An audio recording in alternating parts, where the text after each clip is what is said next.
We entered the star system, a few ships at most, nowhere near our normal strength. We were fully covert, trying to remain quiet, and every ship was running silent. This was a stealth raid, trying to secure the remains of a human warship for study.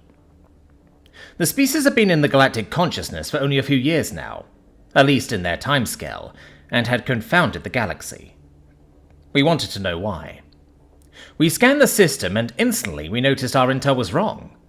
There was one small mining ship and one small station orbiting a barren moon. That was it. It was the size of a frigate, small but clearly just an unarmed mining vessel. We moved to give it a more detailed scan, and my engineers were practically salivating at the sight of the thing. I tried to wonder why. It looked more than just a bit primitive. It was a long, thin, rectangular/cuboid shape with rocket engines in the back, heavy-duty mining drills with an odd blue glow to them, and a single glass cockpit. I had never seen them before. Odd circular things with 3 heads, with large grinding teeth that spun around in counter-rotating directions all at once. My engineers took a look at the readouts, and were salivating at the sight of it. Some even bashing their heads against their consoles, crying, "Why didn't we think of that?" Or a similar facsimile thereof. I wondered why they were so jubilant at the sight, and got my chance to see why. It headed towards a large iron-rich asteroid and stopped near its surface. It gingerly pressed its 4 large drill heads against the rock, and like a knife through water, the rock began to disintegrate into tiny particles of mineral-rich dust. The engineers were beside themselves with happiness as they watched it work its magic.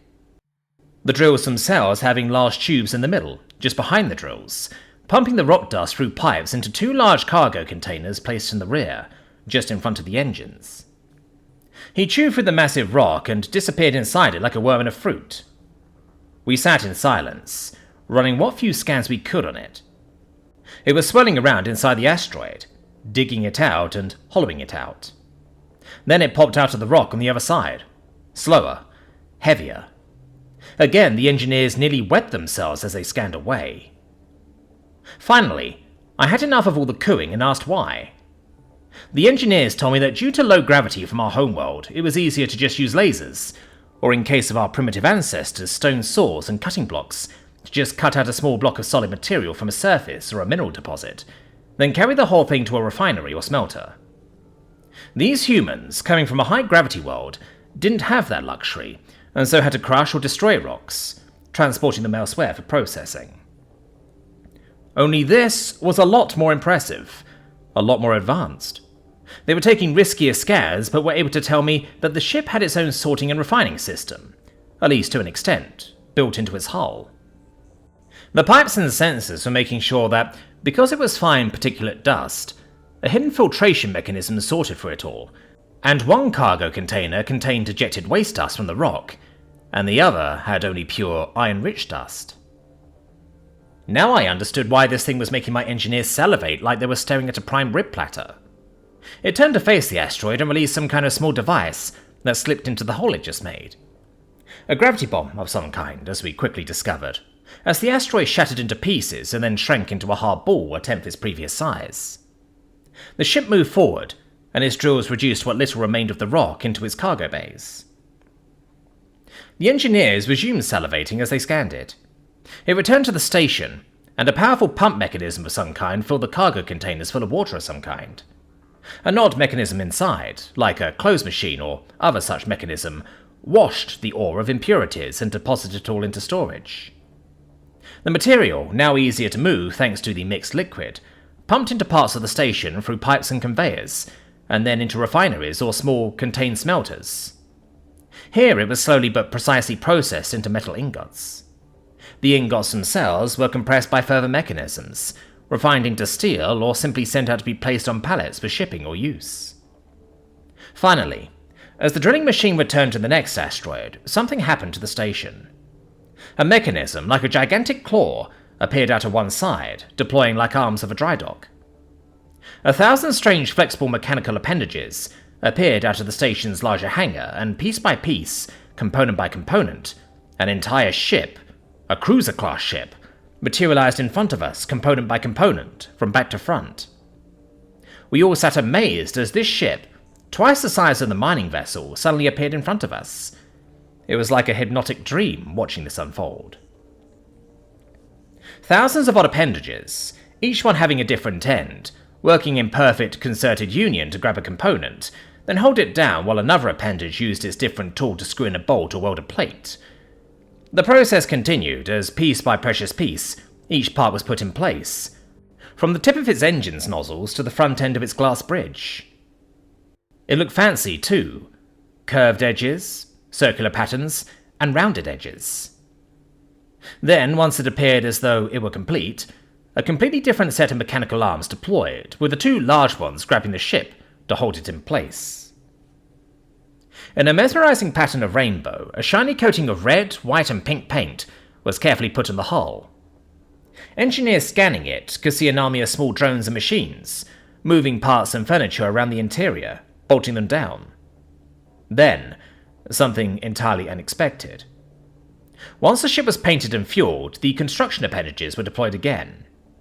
An entire section of the ship, again dismantled component by component, cleaned of paint and returned to storage. It was as if the mechanical monsters had baked a cake, then cut a chunk of it out. This chunk was then replaced by something else. A similar chunk of ship was then constructed, only this one bearing a powerful cannon, presumably a shipboard beam laser of some kind. A quick repaint later, and the ship's engine suddenly roared to life, cleared the dry dock, and then, just like that, jumped out of the system. Moments later, the process began to repeat itself, as the small mining frigate returned for its 10th trip. My engineers were beside themselves, unable to comprehend that this one lone human with its automated systems was able to do in the space of around 2 hours what our stations full of thousands of people take 6 months to do. And all this, done with advanced machinery of course, but that not included, still done by only one man. Still impressive. Our demonstration was cut short by the sudden arrival of a Ramathai warship. Strange elongated things with heavy main weapons and odd-shaped hulls. We were expecting some attacks on human space, which is why we used a cloaked ship after all. But nothing, absolutely nothing prepared us for what happened next. The small mining frigate turned its gaze and charged at the newcomer. And as the Ramathai ship captain spat out his speech, they realized too late this tiny ship was on collision course. We wondered what it could do to the much larger, more powerful warship. We almost laughed at the act of defiance. Almost. Until those drills hit the hull. It carved through the Ramathai ship's meter-thick hull like a knife through butter. We could hear intercepted transmissions of panic and shock as the small drill quickly chewed through the hull material, leaving a gaping hole in the hull out of which hundreds of bodies of dead crew members spilled. As quickly as it went in, it casually popped out to the other side, then swooped in for another strike. The ship had been effectively gutted like a parasite, had eaten a corpse, and it could do nothing as the mining ship quickly swooped in, aiming its drills at the much larger ship's bridge near the front. We recorded, in crisp detail and sound quality, the last desperate screams of the ship captain and its crew as they were either ground to pulp by the drills or thrown into space by the hole. The ship then drilled its way through to the reactor, dropped one of its gravity bombs into the ship's engine room, then quickly shot back out the front backwards. The explosion was more than just a little impressive, as the Ramathai ship shattered into 3 distinct pieces. When radio screaming stopped and SOS calls for escape vessels went out of range, the drill ship fired out harpoons of a sort, digging long flexible cabling into larger pieces of wreckage. The drill ship dragged the scrapped wreckage, and we watched in amazement as the multitude of appendages systematically ripped the wreck apart, precisely digging out important components and equipment. Each part, likely things the humans wanted to disassemble for reverse engineering, was immediately put on pallets and set on an open deck. 4 large chunks were quickly towed, dismantled and set for shipping within an hour of the engagement. A warship of the Ramathai, a ship that was feared in the galaxy, was just taken down and disappeared from reality by one dude in a mining rig. Within moments of the last chunk of wreckage being dismantled, the station started to work again. To our surprise, an entirely new ship was quickly assembled, fueled and all the components and captured parts loaded onto it, then presumably spaced out of the star system. The mining rig returned to its normal operations and another asteroid was quickly removed from the area. I stopped to think for a bit. Okay, gentlemen, I would like us all to think for a moment. Think. Consider all that has transpired here before us, I said, and let my men think. I let a few minutes pass and then spoke again. We just saw a mining rig, a rock-chewing machine, turn a large starship that is one of the galaxy's many terrors into a pile of slag and parts. Now the humans will shortly have Ramathai tech as well. Consider humanity and their now, albeit short-lived but well-catalogued reputation for acquiring technology from those who attack them, I said, and allow my men to think about it a bit more. Just as the mining rig finished another asteroid, one of my engineers squealed in terror as it turned, aiming its huge starship-chewing mandibles at us. It remained there for a few more moments, then began to approach, quickly getting within striking distance, barely out of range of our ship's lasers. It would also appear that, with this kind of tech, humans can effectively mass-produce entire fleets of warships in a 20th of the time, maybe less than we do. And one single human with a drill can basically build an entire fleet by himself. Judging by their automation technology, it's likely they don't even need crew for some ships. Think about that for a moment, I said. Once again, a few minutes passed by, and the drill ship sat there, patiently waiting for something to happen, staring at us. Now consider for a moment all I have just said. Does anybody else think that pissing these humans off would be a bad idea? I asked. Aye, sir, came the resounding yell from the crew in response. We all agreed. Sergeant, hail the human ship. Let's apologize for our intrusion and politely beg for him to allow us to leave, I said. We hailed him, and within moments we had a video feed. It sort of looked human, but it was covered in cybernetics and machinery. Were these humans also insane that they changed their bodies so much? This level of cybernetic augmentation was unheard of, almost blasphemous in the galaxy. What do you want? He said. The biomechanical voice threw me off, and its appearance startled me a bit. I have no idea why I said the thing I said after this, but I guess I was so surprised I just blurted it out. Pardon me, sorry for the intrusion. May we please come in and have a chat over lunch? I said.